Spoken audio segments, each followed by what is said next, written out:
Hello everyone, welcome back to OT expert. Devbhoomi में आपका स्वागत है। आज काफ़ी दिनों के बाद हम वीडियो बना रहे हैं क्योंकि बहुत टाइम से ये जो मॉनसून चल रहा है, लग रहा है कि अब ख़त्म हो कि तब ख़त्म हो, लेकिन ख़त्म होने का नाम ही नहीं ले रहा है। साथ ही क्योंकि हमारा प्रोजेक्ट, जैसा कि बहुत लोगों को पता है, अर्कजा फिनिशिंग पॉइंट पर है, तो हमें वहाँ भी काफ़ी समय देना पड़ रहा है। लेकिन फिर भी हम सोच रहे थे कि बीच बीच में हम लोग कहीं निकल जाएंगे, पहाड़ों में चले जाएंगे या हम किसी और डेस्टिनेशन पर। लेकिन जैसा कि आप देख ही रहे हैं, मॉनसून की चपेट में इस बार हिमाचल और उत्तराखंड के बहुत सारे क्षेत्र आ गए हैं, जिसमें कि तबाही हम कह सकते हैं। कहीं पर बाढ़ और कहीं पर लैंडस्लाइड्स इतनी बुरी तरह से हुई हैं, रास्ते कई दिनों के लिए बंद हो गए हैं। हालांकि फिर से उस पर काम किया जा रहा है और कुछ रास्ते खुल भी गए हैं, लेकिन ये सारा जो वेदर का जो चेंज है, हर साल ये बदल रहा है और ये चीज़ें बढ़ रही हैं, ख़राब हो रही हैं। और अगर खबरों की माने तो इस बार मॉनसून हिमालयाज़ को पार करके तिब्बत तक पहुंच गया है। लद्दाख और शिंकुला पास जैसी जगह, जिन्हें डेजर्ट ऑफ हिमालयाज़ कहा जाता है, इन जगहों पर भी भारी बारिश हुई है इस बार। तो हम समझ सकते हैं कि हम किस तरफ जा रहे हैं और ये जो वेदर, जो क्लाइमेट चेंज है, वो कितना ज़्यादा बढ़ गया है और कितना ज़्यादा चेंज हो गया है। वैसे तो देखिए, क्लाइमेट चेंज के बहुत सारे कारण हैं, लेकिन जो एक मेन कारण है वो है अंधाधुंध जो कंस्ट्रक्शन हो रही है।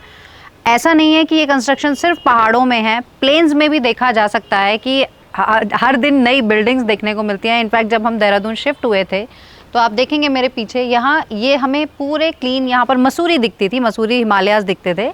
लेकिन अभी धीरे धीरे एक बिल्डिंग तो इनफैक्ट अभी बन रही है और वो कहाँ पर जाकर ख़त्म होगी मुझे नहीं पता, क्योंकि वो अभी बनते बनते मुझे लग रहा है पहाड़ पूरा ढक देगी। तो इस तरह से हर जगह पर कंस्ट्रक्शन आप देखेंगे, आपके सामने सामने बिल्डिंगें बन जाती हैं। साथ ही प्लेन्स में अगर आप देखेंगे तो इन कंस्ट्रक्शंस के साथ साथ इतनी ज़्यादा प्लॉटिंग हो रही है। जो खेती करते थे जहाँ पर, वो भी अब खेत प्लॉटिंग में बदल गए हैं, वहाँ पर भी कंस्ट्रक्शंस हो रही हैं, घर बन रहे हैं। तो अगर धीरे धीरे ऐसे ही चलता रहा तो हमारे पास खाने के लिए अनाज कहाँ से आएगा। इस तरह की काफ़ी सारी खबरें आप टीवी पर भी देखते हैं, बहुत सारे यूट्यूब चैनल्स पर भी आप देखते हैं इन चीज़ों को। लेकिन कहीं ना कहीं हम कुछ देर के लिए सोचते हैं कि हमें ऐसा सोचना चाहिए, हमें पेड़ लगाने चाहिए, हमें पोल्यूशन कम करना चाहिए। लेकिन हमारी रोज़मर्रा की ज़िंदगी इतनी ज़्यादा अब भागदौड़ में निकल जाती है कि हम सिर्फ सोच कर ही रह जाते हैं, उन चीज़ों पर काम नहीं करते हैं। लेकिन मुझे लगता है कि अब वो समय आ गया है जब हम सबको इस बारे में सोचने की ज़रूरत है। ऐसे ही बैठे बैठे कभी कभी स्क्रॉल करते हैं, तो आई एम श्योर आप लोग भी करते होंगे। तो आचार्य प्रशांत की एक रील मेरे सामने आई थी, जिसमें उन्होंने कहा था कि पहले मुझे लगता था कि अभी इस धरती को ख़त्म होने में 20-30 साल बचे हैं, लेकिन अब मुझे लगता है जिस तरह से निरंतर ये चीज़ें बढ़ती जा रही हैं और हर साल हमें देखने को मिल रहा है क्लाइमेट चेंज, ये विद इन 10 ईयर्स, यानी कि 7-8 साल ही हमारे पास हैं। उसके बाद क्या होगा नहीं कह सकते हैं। आने वाली पीढ़ी के लिए ये बहुत ही ख़राब है। हमें अपने बच्चों के और उनके आने वाले जनरेशन के बारे में हमें सोचना चाहिए। तो मुझे लगता है ये सही समय है कि अब भी हम सुधर जाएं, तो शायद हम कुछ बचा पाएंगे। चलिए अब आते हैं अपने मुद्दे पर कि आज हमने ये वीडियो क्यों बनाया। क्योंकि निरंतर हमारे पास जो मैसेजेस, ईमेल्स और कॉल्स आते हैं कि हम देहरादून शिफ्ट होना चाहते हैं दिल्ली से और दूसरी मेट्रोपॉलिटन सिटीज़ से। तो देखिए, उसके बारे में शायद अब आपको सोचना चाहिए कि हमें देहरादून शिफ्ट होना चाहिए या नहीं होना चाहिए। क्योंकि अगर हम पहले की बात करें तो देहरादून जाना जाता था एक हिल स्टेशन के रूप में। जो लोग रिटायर हो जाते थे, अफसर लोग ज़्यादातर मैं उनमें कहूँगी, वो लोग सोचते थे कि चलिए देहरादून जैसी जगह पर जाकर एक पीसफुल जगह हम चूज़ करते हैं और वहाँ पर जाकर रहेंगे, अपनी रेस्ट ऑफ द लाइफ वो यहाँ पर आकर बिताते थे। लेकिन अभी धीरे धीरे वो सिनेरियो चेंज होता जा रहा है। जैसा कि हर किसी को शांति और सुकून चाहिए, सभी लोग चाहते हैं हम ऐसी जगहों पर जाएं। लेकिन यहाँ पर देहरादून में अगर आप देखेंगे, हर महीने एक नई बिल्डिंग आपको नज़र आती है। तो कंस्ट्रक्शन इतनी ज़्यादा बढ़ गई है, यहाँ भीड़, उसकी वजह से ट्रैफिक पर कोई कंट्रोल हम नहीं कहेंगे। राजपुर रोड पर ही अगर हम निकल जाएं सैटरडे संडे, तो इतना ज़्यादा ट्रैफिक होता है कि हम वहाँ पर निकल पाना, मतलब गाड़ी ले जाना सोचना पड़ता है कि उससे अच्छा है कि टू व्हीलर से चले जाओ। तो वो सारी चीज़ें हमें बिल्कुल भी फ़र्क नहीं लगता कि हम दिल्ली एनसीआर में हैं या हम देहरादून में रह रहे हैं। ऋषिकेश का तो ऑलरेडी हाल आपको पता ही है कि वहाँ पर तो 2 किलोमीटर क्रॉस करने के लिए आपको 2 से 3 घंटे लग जाते हैं वीकेंड्स पर। तो ये चीज़ें आपको देहरादून में भी देखने को मिल रही हैं। इसी वजह से, साथ ही क्योंकि अब लोग बहुत ज़्यादा आ रहे हैं, तो इसीलिए जब डिमांड बढ़ती है और सप्लाई कम होती है तो अल्टीमेटली रेट्स बढ़ जाते हैं। यहाँ पर प्रॉपर्टीज़ के रेट्स तो आसमान छू रहे हैं, तो वो भी एक सोचने वाली बात है। उसमें हो सकता है कि कुछ लोग कहेंगे कि हम कम इन्वेस्टमेंट करके हम कोई फ्लैट परचेज़ कर लेते हैं, लेकिन फ्लैट्स भी, अगर आप 2 BHK फ्लैट की भी बात करें, एक अच्छी सोसाइटी में अगर आप लेंगे तो वो कम से कम आपको 70-80 लाख के बीच में मिलता है। मुझे नहीं लगता कि एक बहुत छोटी अमाउंट है, लेकिन 70-80 लाख देने के बाद भी न छत अपनी न ज़मीन अपनी। तो एक 2 BHK फ्लैट में जहाँ पर आपको कुछ ठीक है सर्विसेज आपको वहाँ पर मिल जाती हैं, लेकिन उसके जो मैं कहूँगी नेगेटिव्स हैं वो जब आप वहाँ रहेंगे तभी पता चलता है। हम फ़िलहाल एक सोसाइटी में ही रह रहे हैं, तो वहाँ पर कुछ ऐसे चुनिंदा लोग होते हैं जो उस पूरी सोसाइटी पर उन्हीं का एक तरीके से कब्ज़ा कहूँगी मैं होता है। वो चाहते हैं हर चीज़ को अपनी तरीके से मैनेज करना, जबकि सोसाइटी में इतने लोग रहते हैं तो सभी की रजामंदी होनी चाहिए, लेकिन वो होती नहीं है। एनीवेज़ हम इस पर नहीं आएंगे, लेकिन हम जो पॉइंट है वो यही है कि आपको यहाँ पर आकर शिफ्ट होना चाहिए या कोई और दुनिया ढूंढनी चाहिए। देखिए, दुनिया आप कोई भी ढूंढें, लेकिन जब तक हम अपने आप को नहीं सुधारेंगे, हम अपनी आदतों को नहीं सुधारेंगे, अपना माइंडसेट चेंज नहीं करेंगे प्रकृति के प्रति, मुझे लगता है कि हम कहीं भी चले जाएं वहाँ यही हाल होने वाला है। इस सीज़न की बात करें तो हमने हार्डली कुछ ही दिन शायद एसी चलाया है, या शायद इस बार तो हमने चलाया ही नहीं है, 1 या 2 दिन हार्डली चलाया होगा। वो ऐसा नहीं है कि एसी की ज़रूरत नहीं पड़ती है, ज़रूरत कई बार पड़ती है, लेकिन थोड़ा सा अपने आप को उसके अनुसार ढालना भी पड़ता है। जब हमें थोड़ी सी गर्मी लगती है और हम एकदम से ठंडी हवा में लगती है तो अच्छा लगता है, लेकिन अगर हम थोड़ी देर हमें पसीने आएंगे, हमारा शरीर अपने आप ठंडा हो जाता है। उन चीज़ों की आदत इवन अभी जो ये जनरेशन चल रही है, जिसे हम जेन ज़ी बोलते हैं, हमारे बच्चे भी वही है, उनको बिल्कुल बर्दाश्त नहीं है। हम धीरे धीरे उनकी आदतें भी इस तरह से चेंज कर रहे हैं, उन्हें भी ढालने की कोशिश कर रहे हैं, और आप लोगों को भी अपने बच्चों को उस तरीके से ढालना चाहिए। बच्चों को, इवन मैंने देखा है कई बार माँ बाप छोटे छोटे बच्चों को मिट्टी में खेलने से मना करते हैं। मिट्टी में खेलने देना चाहिए, उससे उनकी इम्यूनिटी स्ट्रांग होती है। तो ये छोटी छोटी चीज़ें हैं जो हमें अभी से, अब तो वो टाइम आ ही गया है कि हमें ये चीज़ें अपना लेनी चाहिए। नेचर को बचाने के लिए स्टेप्स लेने चाहिए और बच्चों के प्रति ओवर प्रोटेक्टिव ना हो, ये बहुत ज़रूरी है। तो चलिए अब थोड़ा सा आपको अपडेट देते हैं। देवभूमि में जो चारधाम यात्रा इस बार मुझे लग रहा है कि बहुत अच्छी नहीं रहने वाली है।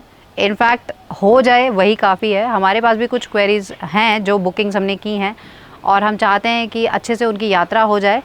हो सकता है डिलेज होगी, वो हो नहीं सकता, मुझे लगता है ज़रूर होगी, क्योंकि जिस तरह से मौसम है इस बार रोज़ बारिश हो रही है, और बारिश इतनी ज़्यादा हो रही है। पहले क्या होता था, धीरे धीरे बारिश होती थी, कभी ड्रिजलिंग होती थी तो वो ज़मीन के अंदर पानी चला जाता था, लेकिन अभी क्या होता है, एकदम से इतनी तेज़ बारिश आती है कि वो बस ऐसे लगता है कि बाढ़ वाली सिचुएशन आ गई है और सब कुछ बहने लगता है। इवन यहाँ भी IT पार्क में बहुत जल्दी पानी भर जाता है और गाड़ियाँ बहने लगती हैं, तो वो देख के एकदम वो डरावना मंजर हो जाता है। और साथ ही हमें वो पानी जब एकदम से निकल जाता है तो वो पानी कहीं ज़मीन में जा ही नहीं रहा है, और उसकी वजह से एडवर्स क्या होगा कि जब गर्मियाँ होंगी ना तो यहाँ पर वो सूखे वाली हालत हो जाएगी।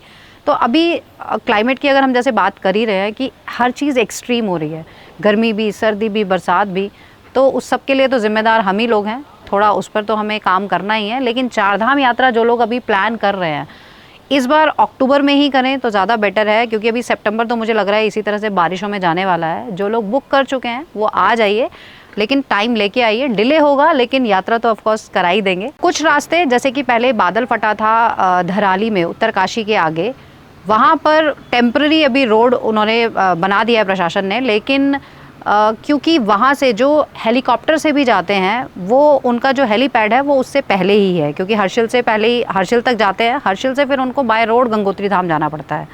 तो उसके लिए प्रोसेस तो अभी वही है, लेकिन रास्ता भगवान ना करे कि दोबारा कोई ऐसी सिचुएशन आए और वो रास्ता दोबारा ख़राब हो गया तो प्रॉब्लम हो सकती है। साथ ही क्योंकि 2 दिन पहले अभी बद्रीनाथ हाईवे पर भी लैंडस्लाइड हुई थी और वो रास्ता भी बंद हो गया था, लेकिन अभी वो खुल गया है। इस तरह की चीज़ें होती रहती हैं। जो लोग बाय रोड वहाँ पर जा रहे हैं, रास्ते खुलते और बंद होते रहते हैं, लेकिन इसीलिए मैं कह रही हूँ कहीं भी आप स्टक हो सकते हैं। खाने पीने की चीज़ें अपने साथ लेकर जाएं, गाड़ी में इतना चीज़ें होनी चाहिए आपकी, और साथ ही एक्स्ट्रा डेज़ होने चाहिए। एकदम बिल्कुल आपका स्केड्यूल ऐसा नहीं होना चाहिए कि हमारी चारधाम की यात्रा है और हमारा 5 नाइट 6 डेज़ का अगर पैकेज है तो हम उसी में हम 5 नाइट 6 डेज़ का ही टाइम लेकर आएँ। कम से कम 2 या 3 दिन एक्स्ट्रा लेकर आएँ, ताकि कहीं पर अगर ऐसा आपको ज़रूरत पड़े तो आप स्टक ना हो, आपकी फ़्लाइट्स मिस ना हो। जो लोग अभी भी प्लान कर रहे हैं पहाड़ों पर जाने के लिए, यात्रा के अलावा घूमने जाने के लिए, तो देखिए कुमाऊं की तरफ अभी आदि कैलाश ओम पर्वत की यात्रा भी शुरू है। तो वहाँ पर जो लोग जाना चाहते हैं उसके लिए प्रॉपर गाइडेंस के साथ, क्योंकि गाइड भी आपके साथ जाते हैं, परमिशन लेकर जाते हैं, तो आप उन्हीं के थ्रू जाएँ, अपने आप ना जाएँ। साथ ही अगर सिर्फ घूमने के लिए आप जा रहे हैं तो थोड़ा भी पहाड़ों पर जाने से बचें। सितंबर एंड तक, अक्टूबर में आप जा सकते हैं, अभी तक यही कह सकते हैं, बाकी अक्टूबर की सिचुएशन तो आने के बाद ही पता चलेगी। अपनी सेफ्टी हमारे अपने हाथ में है। प्रकृति को ध्यान में रखते हुए कोई भी ऐसा काम ना करे जिससे प्रकृति नष्ट हो और हमारे लिए भी सेफ ना हो। साथ ही हमारे लिए जो चैलेंज है अभी वो है 2 महीने में हमें अर्कजा कंप्लीट करना है, क्योंकि 1 दिसंबर को ओपनिंग है। हम भी लगे हुए हैं, लेकिन क्या करें, मौसम हमारे हाथ में नहीं है, तो हमारे लिए इसलिए चैलेंजेस अब बढ़ते जा रहे हैं, क्योंकि अब मौसम डराने लगा है और हम सच में डर रहे हैं कि कुछ भी हो सकता है। तो हम सभी को डरने की ज़रूरत है, क्योंकि कुछ लोगों पर शायद अभी भी इस वीडियो के बाद भी असर ना पड़े, लेकिन असर अगर पड़ जाता है कुछ लोगों पर भी, तो मुझे लगता है कि मेरा वीडियो बनाना ये सफल रहा। इस तरह की जानकारियां हम आगे भी देते रहेंगे। अभी बहुत ज़्यादा ट्रैवल नहीं कर पाएंगे, एक तो मौसम की वजह से और दूसरा अर्कजा की कंप्लीशन की वजह से, लेकिन जल्दी आपको अपडेट्स देते रहेंगे। जो लोग बुकिंग कराना चाहते हैं अर्कजा की 1 दिसंबर से आगे के लिए, वो बुकिंग अभी करा सकते हैं, लेकिन ओपनिंग 1 दिसंबर को ही है। और साथ ही क्योंकि उसमें हम इनॉग्रल डिस्काउंट भी दे रहे हैं फर्स्ट 20 डेज़ के लिए, तो अभी आप फ़ायदा उठा सकते हैं।